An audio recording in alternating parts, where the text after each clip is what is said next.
우리 하나님만 높임 받으시기를 바랍니다. 오늘 본문을 가지고 겉사람과 속사람이란 제목으로 말씀 받겠습니다. 태초에 하나님이 천지를 창조하시니라. 하늘이 무너지고 땅이 꺼져도 변하지 않는 진리죠. 누가 뭐라 해도 우리 하나님은 창조주이십니다. 온 우주를 만드시고 지구를 만드셨죠. 또 그곳에 이 지구에 땅과 바다를 만드시고 그곳에 또 살만한 동물, 식물 다 만들어 놓으셨습니다. 그때 사람도 만드셨는데 이 사람을 다른 생명체와는 다르게 겉사람과 속사람을 가진 존재로 만드셨습니다. 흙으로 겉사람을 만드시고 그 흙집 속에 영을 만드셔서 그 안에다 넣어두신 것입니다. 자, 여러분 오늘 잘 새겨 들으셔야 됩니다. 지금 여러분 몸에 이 손에 잡히는 이것은 겉사람입니다. 이게 본질이 아니에요. 절대 본질 아닙니다. 그래서 눈에 보이는 게 다가 아니고 만져지는 게 이게 다가 아닙니다.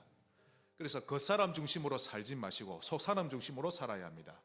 여러분 안에 하나님이 영을 만들어 넣어 두셨는데 그 영이 여러분의 진짜요, 본질이요, 본체입니다. 이 말을 반드시 기억하셔야 합니다. 자, 저를 따라 합시다. 겉사람, 속사람. 모든 짐승은 겉사람밖에 없는데 인간만 겉사람과 속사람이 있고 이 속사람을 겉사람 속에 넣어두신 것입니다. 어떤 사람은 말하기를 인간을 하나님 형상대로 만들었다고 하면서 왜 인간은 남자가 있고 여자가 있는데 왜 이리 만들었냐? 하나님은 성이란 그런 게 없는데 그 사람 잘 모르는 거죠. 남자와 여자라는 것은 그 사람의 모습이고 그 속에 있는 영혼이 하나님의 형상대로 지음을 받았다는 것입니다. 성경에 하나님은 영이시니 라고 되어 있죠. 그러므로 우리 인간의 영이 하나님의 영과 교통이 되는 것입니다. 영이 문제가 오면 하나님과 교통이 되지 않는 것입니다. 그래서 하나님은 영이신데요, 인간도 영으로 지음을 받았는데 그 영을 흙으로 만든 집안에 넣어두신 것입니다. 그러므로 인간은 다른 피조물들과 다릅니다. 천사와도 다르고 호랑이와 코끼리와도 다르고 완전 다릅니다. 유일무이하게 하나님의 형상대로 지어진 존재예요. 세상 모든 피조물을 다스리며 관리하는 존재인데 창조주 하나님께 영광을 돌리면서 통치하는 관리자인 것입니다. 그러므로 하늘을 태양을 향해서 빈다든지 바다를 보고 용왕신이 있다고 빈다든지 뭔가 형상을 만들어 놓고 빌면 완전히 어긋나는 것입니다. 한번 좌우로 인사합시다. 당신은 하나님의 형상대로 지어졌습니다. 여러분 하나님의 형상대로 지어졌습니다. 예, 절고 있어도 하나님의 형상대로 지어졌어요. 사람과 개는 다릅니다. 완전 다릅니다. 그래서 오늘 첫 번째로 비극에 빠져버린 인간, 이 사실을 알아야 합니다. 유대인은 이 자체를 모르죠. 인간은 비극에 빠져버렸습니다. 그래서 먼저 죽어버린 속사람, 비극도 보통 비극이 아니죠. 첫사람 아담이 범죄했습니다. 하나님 앞에. 그때 죄값으로 속사람인 영이 죽어버렸죠. 그리고는 그 사람도 저주를 받아 고난 속에 살며 죽게 되었습니다. 여러분 여기서 죽었다, 죽는다 이 말은 없어진다는 말이 아니라 교통이 끊어진 것을 말합니다. 이사야 59장 2절 오직 너희 죄악이 너희와 너희 하나님 사이를 갈라놓았고, 무엇이 하나님과 우리 사이를 갈라놓았습니까? 죄악이, 즉 속사람이 죄로 물들었다는 뜻이죠. 속사람이 먼저 오면 큰일 나는 것입니다. 그래서 너희 죄가 그의 얼굴을 가리어서 너희에게서 듣지 않으시게 함이니라. 속사람이 죽음으로 인해 하나님과 교통이 끊어지게 된 것인데 그날로부터 인간은 하나님과의 교통이 끊어지고 천국과도 교통이 끊어진 것입니다. 그래서 죽은 사람은 아무런 반응이 없죠. 보지도 못하고 듣지도 못하고 냄새 맡지도 못합니다. 건드려도 아무런 움직임이 없습니다. 여러분 시체 앞에 가가지고 칭찬해 보세요. 아이고 이쁘네요. 아무 반응이 없습니다. 삿대질하고 손가락질 해보세요. 아무런 반응이 없습니다. 그게 죽었다는 뜻입니다. 교통이 되지를 않는 것이죠. 이와 같이 영적으로 죽은 사람은 하나님을 알지도 못하고 듣지도 못합니다. 예수님이 당신의 구주십니다. 아무리 말해줘도 그게 무슨 말인지 못 알아듣습니다. 여러분 구원받을 때 예수님 이야기가 믿어지니 영적으로 눈이 뜨여진 겁니다.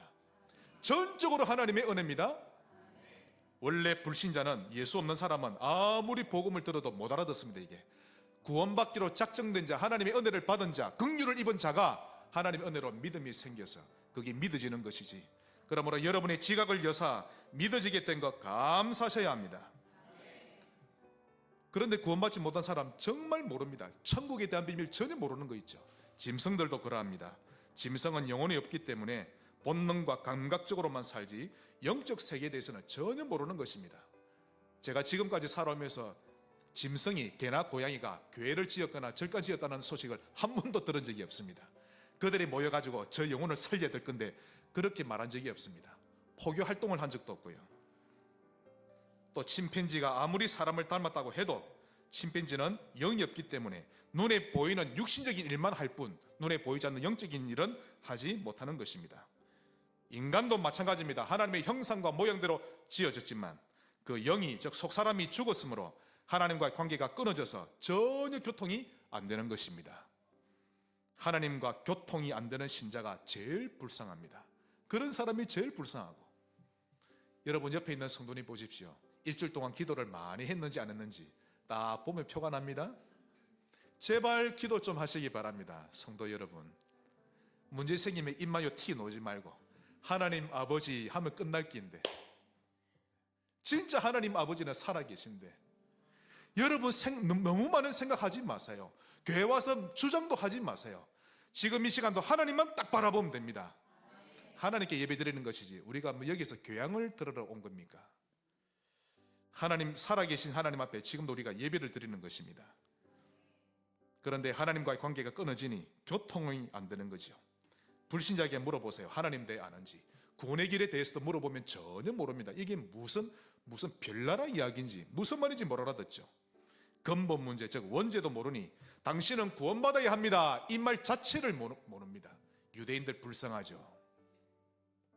왜 예수가 이 땅에 오셔서 반드시 십자가에 달리셔야만 했는가 모릅니다. 성령님에 대해서도 모르고 천국과 지옥에 대해서도 모르는 것이죠.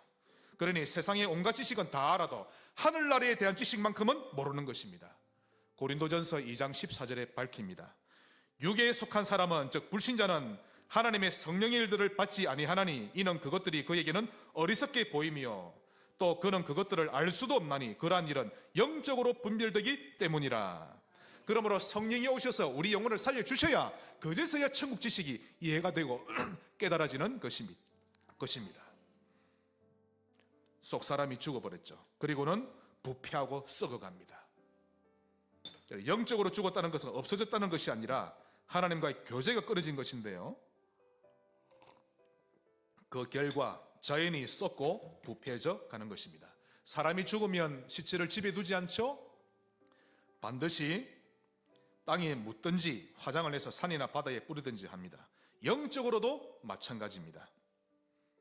영이 죽으면 부패해지는 것은 당연한 순리인데 사람의 마음과 생각이 썩어가는 것입니다. 죽은 시체는 구더기와 온갖 벌레가 생기듯이 죽은 영에는 마귀와 귀신이 반드시 역사합니다. 찾아와서 그 영을 가만두지 않죠. 온갖 더러운 생각을 집어넣어서 여러분을 혼란스럽게 만들고 정신적인 고통을 넣어주고, 처음에는 다른 사람을 향해 비난하고 삿대질했다가 나중에는 화살이 다 내게 옵니다. 내가 어떻고 나는 안 되고 나는 인생이 망했고 화살이 요리 딱 옵니다. 그리고는 자살을 하게 만들죠. 육체적으로도 고통을 가하는 것입니다. 그러면서 우상이나 종교를 만들도록 유도하는데요, 결국 그 사람의 인생 전체를 방황하다가 끝내도록 이끌고 가는 것입니다. 이 귀신에게 제대로 걸리던 사람은요, 인간으로는 할 수 없는 무서운 일을 스스럼 없이 행합니다. 연쇄살인 사건이나 토막살인 사건 보십시오. 사람의 얼굴을 하고서 어찌 저런 일을 할 수 있을까? 그렇게 할 수 없죠. 그러나 사단에게 완전히 잡히면 정신도 잡히고 마음도 잡혀버리니 사람으로서는 할 수 없는 무서운 일을 저지르는 것입니다. 얼굴은 사람 얼굴이고 사람의 모양인데 속사람은 귀신에게 오랫동안 잡혀서 부패하고 썩어왔기 때문인 것입니다. 하지만 그런 사람도 예수 믿고 해방되면 세상에 그만큼 온순하고 부드러운 사람이 없다고 할 만큼 순한 사람으로 변화되는 것입니다.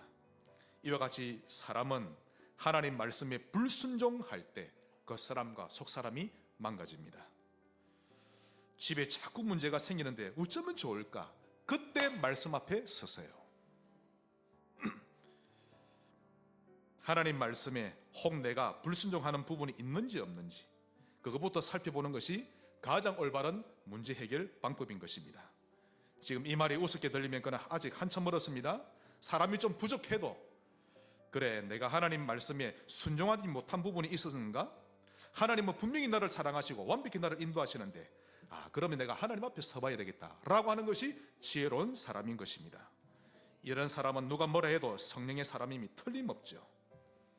반드시 기억하셔야 합니다. 여러분의 흙집과 즉 그 사람과 속사람은 하나님이 만드셨습니다. 머리 즉 뇌와 얼굴과 여러분 속에 있는 오장육부, 손발 모든 걸 하나님이 만드셨기 때문에 하나님이 잘 아십니다. 하나님께 방향을 딱 맞추세요. 그래야 사람이 그 신체도 정상적으로 돌아가지고 인생이 밝아지고 행복해지는 것입니다. 그런 원리로 만들어 놨습니다. 우리의 그 사람과 속사람이 하나님을 바라볼 때 정상적으로 살도록 만들어진 것입니다. 하지만 우리가 하나님 중심으로 살지 않거나 다른 신을 섬기거나 하면 그 사람과 속사람 속에 구더기가 생기고 갈수록 부패지고 썩어가는 것입니다. 오늘부터 하나님 바라보시기 바랍니다. 아무리 비극에 빠져버려도 괜찮습니다. 큰 두 번째로 새 생명을 얻은 인간. 정말 할렐루야 아닙니까? 생명을 얻음으로 제일 먼저 변화되는 속사람이 변화되었습니다. 이유는 우리 속사람의 영이 새로운 생명을 얻었기 때문입니다. 이 생명이 바로 예수 생명이죠. 그분이 갈보리산 위에서 나를 위해 희생제물이 되어주셨고 나는 그분으로 인해 새 생명을 얻게 된 것입니다. 요한일서 5장 11절 또 증거는 이것이니 혹 여러분에게 누군가가 물어보면 예수님이 당신이 구원받았다는 증거가 있습니까? 점을 쳐도 젊게 안 노는 증거가 있습니까? 또 증거는 이것이니 하나님이 우리에게 영생을 주신 것과 이 생명이 그의 아들 안에 있는 그것이니라. 즉 하나님이 내 안에 계십니다. 예수님이 내 안에 계십니다. 그러면 젊게 안 놉니다. 모든 운명 사주팔자에서 해방되는 것입니다. 드디어 우리의 속사람이 살아났는데 창조주를 만나게 되었고 그분의 자녀로 거듭나게 되었습니다.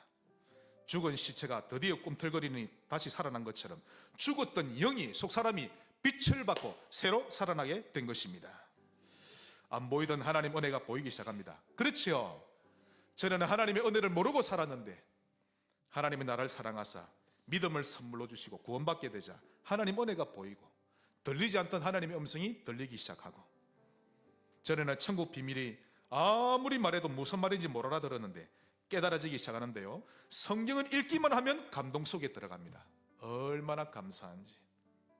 이제서야 깨달아지고 믿어지는 것입니다. 그것뿐만 아닙니다. 살아야 할 이유까지 발견되는 거 있죠. 그래서 하나님 나를 통해 영광을 받으시옵소서 이 기도가 되는 것입니다. 이처럼 속사람이 살아나면 사람은 완전히 바뀝니다. 이전 것은 지나갔으니 보라 새 것이 되었도다. 그때부터 우리의 영혼은 새 힘을 얻어가게 됩니다.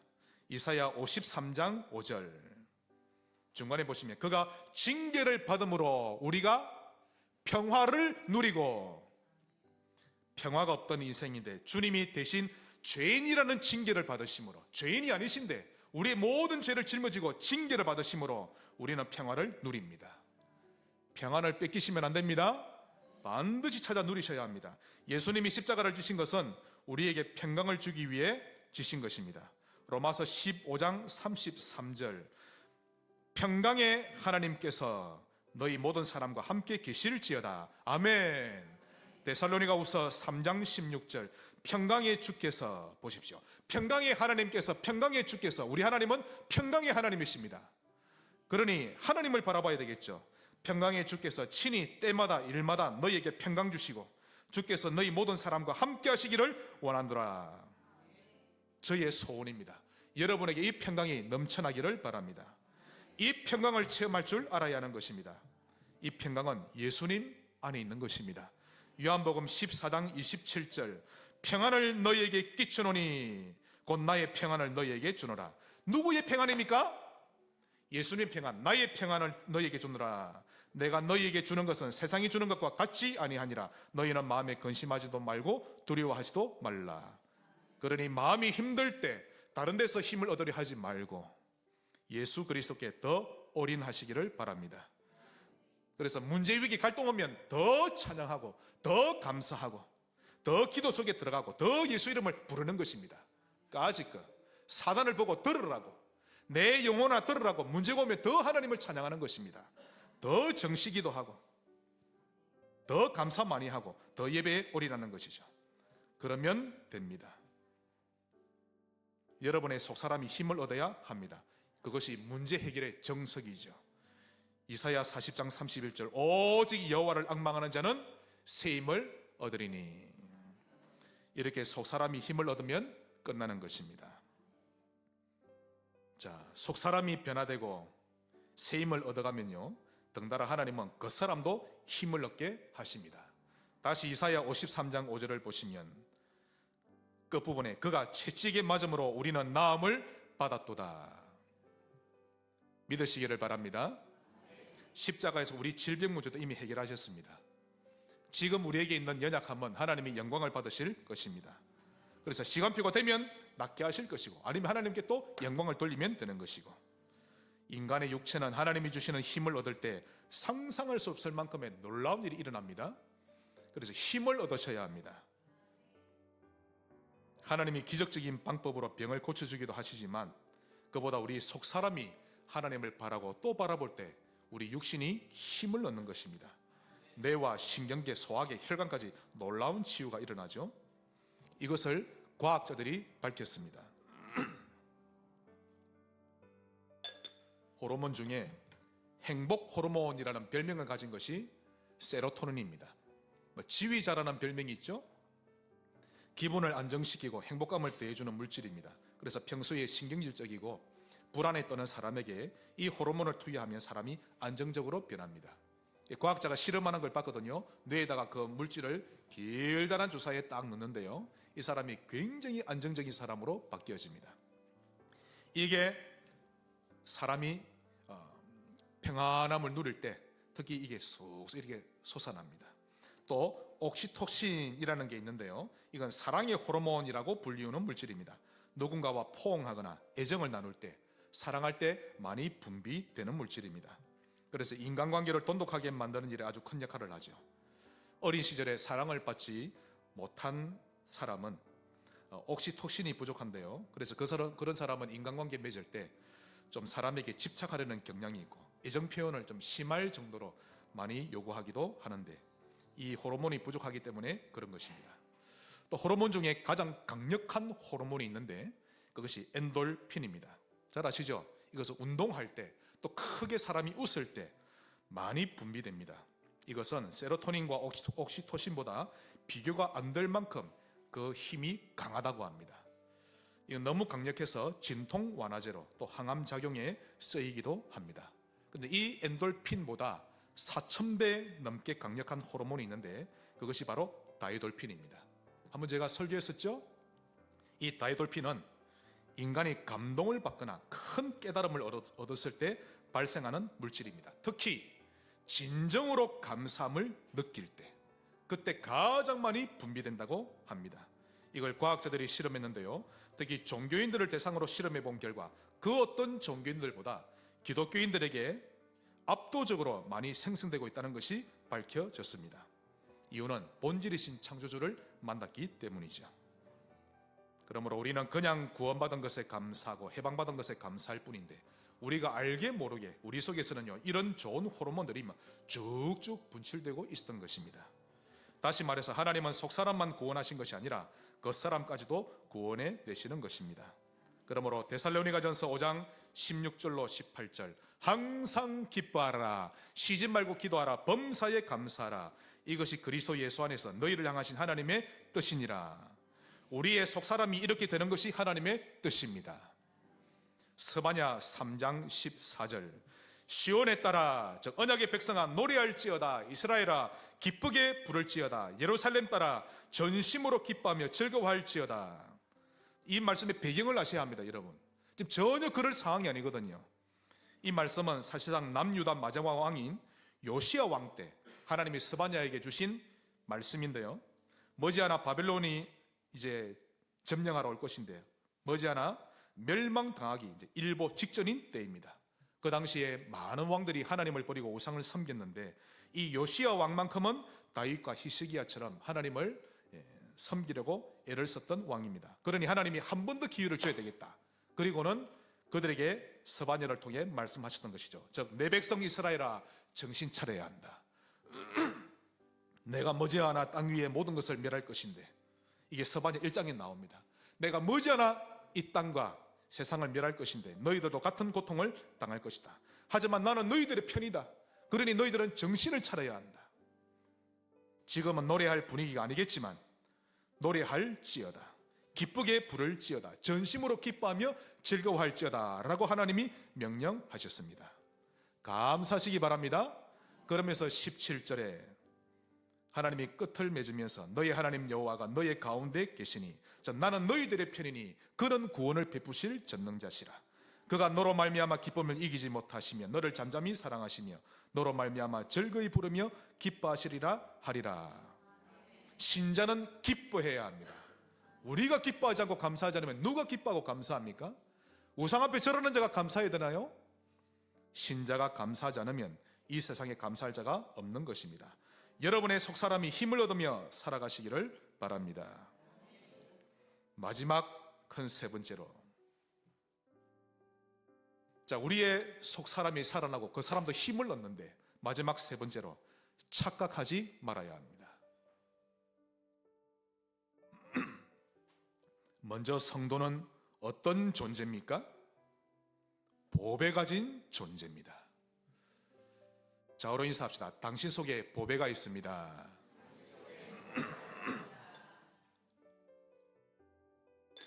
오늘 본문 7절에 나옵니다. 우리가 이 보배를 질그릇에 가졌으니 이는 심히 큰 능력은 하나님께 있고 우리에게 있지 아니함을 알게 하려 함이라. 보배가 그리스도죠.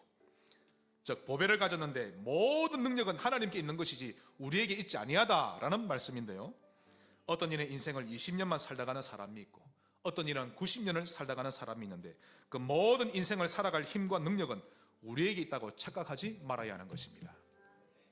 여러분의 전 생애가 하나님께 있음을 기억하시기 바랍니다. 전도도 우리가 하는 게 아니죠. 100% 하나님의 전적인 작품입니다. 사업도 하나님이 100% 인도해 가시고 학업도 모든 만남도 하나님이 인도해 가시는 것입니다. 또한 성도는 두 번째로 아무것도 문제 안 되는 존재입니다. 본문 8절 9절, 우리가 사방으로 우겨쌈을 당하여도 쌓이지 아니하며, 어려운 환경으로 우겨쌈을 당했다고 해서 우리가 우겨쌈을 당한 것이 아닌데 우리는 자꾸만 우겨쌈을 당했다고 착각합니다. 일이 내 뜻대로 잘 안 되면 그렇다고 해서 또 안 되는 게 아닌데 재점검을 해보라는 하나님이 쌓이는데 우리는 우리 인생을 안 된다, 암울하다라고 느낍니다.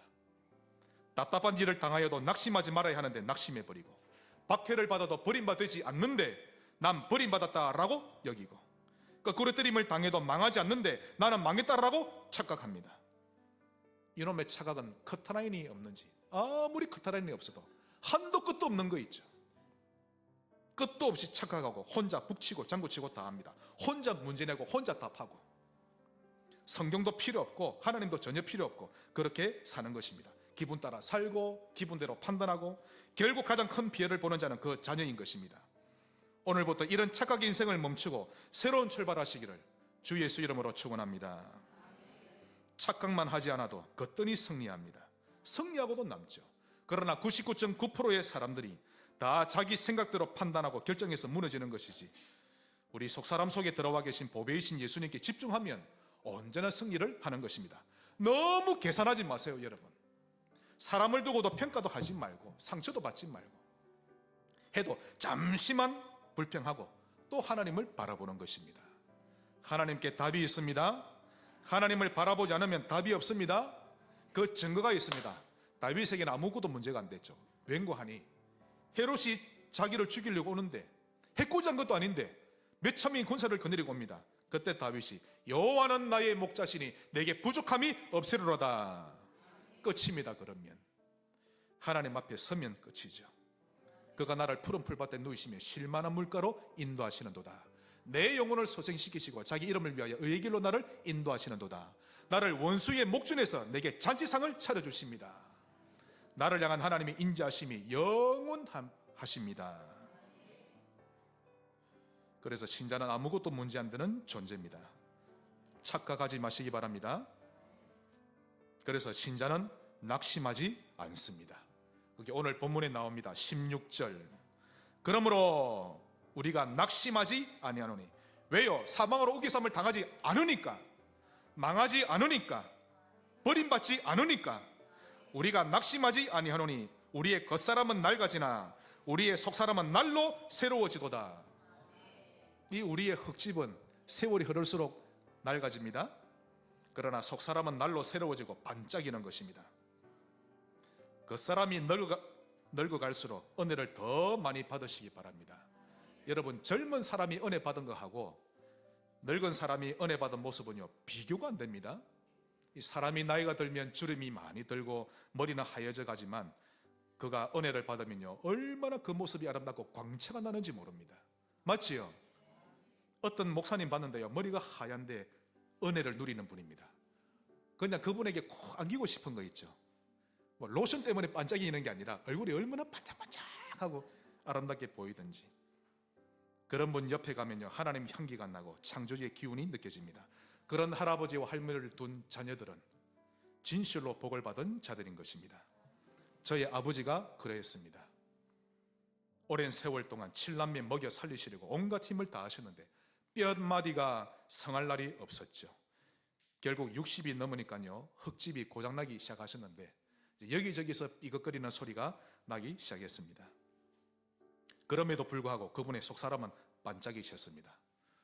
그러니까 제가 자식이니까 옆에서 봐왔기 때문에 잘 알지 않습니까? 시간을 정해놓고 정시기도 하는 일 지속하셨습니다. 아무리 아파도 새벽 3시 반이면 3시나 3시 반 되면 어김없이 일어나서 부르짖습니다. 그 기도 소리를 저는 듣고 자랐죠. 기도 내용 딱 들립니다. 간절하게 기도합니다. 울부짖으면서. 어린 제 나이에 그 기도 소리를 들으니까요, 야, 아버지가 하나님을 진짜 사랑하시구나 대번에 알 수 있을 만큼. 어머니는 새벽기도 마치고 오면요, 자고 있는 저와 형을 다 어머니 허벅지 위에 올려놓고 침을 튀기가면서 기도합니다. 그 침을 너무 많이 받아먹었죠. 눈물도 받아먹고 침도 받아먹고. 늘 아버지와 어머니는 하나님 중심이셨고 교회 중심이셨고 언제나 말씀 중심이셨습니다. 버스를 타도 옛날에는 성경 찬송가 구별되어 있었거든요. 지금처럼 합해진 게 아닙니다. 성경책에도 뚜기가 이러합니다. 그 두 개를 딱 들고 타십니다. 이렇게 버스를. 사람이 받아들일까요? 하면 아니라고, 괜찮다고 딱 자부심. 나는 하나님의 백성, 이게 있었죠. 늘 하나님 중심, 말씀 중심이셨습니다. 아버지는 안수 집사님이셨는데요, 교회에서 대표기도 하시면 그때는 교회 안이 은혜의 도가니였습니다. 그때 어린 나이였던 저까지도 그 기도를 들으면 은혜를 느낄 수 있었으니 뭐 어른들은 두말할 필요가 없는 것이죠. 그래서 부친은 겉사람은 낡아지나 속사람은 날로 새로워지는 본을 되어주셨던 것입니다. 이 복을 누리는 모든 성도님 되시기를 바랍니다. 어째서 그럴 수가 있습니까? 17절에 나옵니다. 우리가 잠시 받는 환난에 경한 것이, 즉 경한 것, 가벼운 것, 작은 것, 우리가 잠시 받는 환난에 경한 것이 지금 당연한 작은 문제, 위기, 갈등은, 이 말이죠, 지극히 크고 영원한 영광에 중한 것을 우리에게 이루게 함이니, 즉 이 일을 통해 하나님이 영광을 받으시기 위함이니 믿으시기를 축원합니다. 신자에게는 어떤 것도 문제가 안 됩니다. 그럼에도 불구하고 닥친 작은 문제, 위기, 갈등은 하나님이 영광을 받으시기 위함이니. 18절, 우리가 주목하는 것은, 즉 우리가 진짜 원하는 바는, 우리가 집중하는 것은 보이는 것이 아니요 보이지 않는 것이니 보이는 것은 잠깐이요 보이지 않는 것은 영원함이라. 다시 말해서 신자라면, 우리가 신자가 맞다면 당연히 24, 25 영혼의 작품을 남기는 인생이 되어야 한다는 것입니다. 이걸 바울이 외치고 있죠. 보이는 것은 잠깐이요 보이지 않는 것은 영원한 것입니다. 성삼위 하나님으로 24하고 영원한 작품 남기는 그런 여러분의 인생 되시기를 주 예수 이름으로 축원합니다. 결론 맺겠습니다.